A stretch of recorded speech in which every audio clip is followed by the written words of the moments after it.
Babala ang Cybercrime Investigation and Coordinating Center sa makabagong uri ng scam na bumibiktima sa mga Pilipino.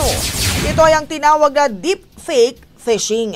Ang phishing ay isang paraan ng pang-i-scam kung saan ay kukuhanin ng iyong personal information gaya na lamang ng OTP, bank details o kahit login info.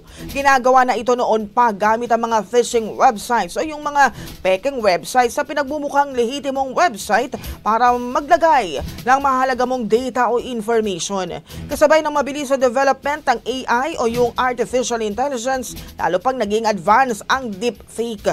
Ang deepfake naman ay yung paglalagay ng isang mukha sa mukha ng isang tao o kaya pagpapagalaw, pagpapasalita, pag-aksyon sa isang tao na hindi naman talaga niya ginawa o sinabi.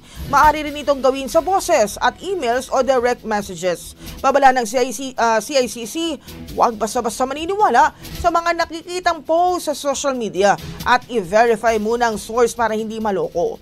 Ang sinumang gustong mag-report ng mga ganitong aktibidad ay maaaring tumawag sa kanilang 1326 hotline. Ang bahaging ito ay hatid sa atin ng PowerCell Salabat, ginhawa ng bawat nangangarap.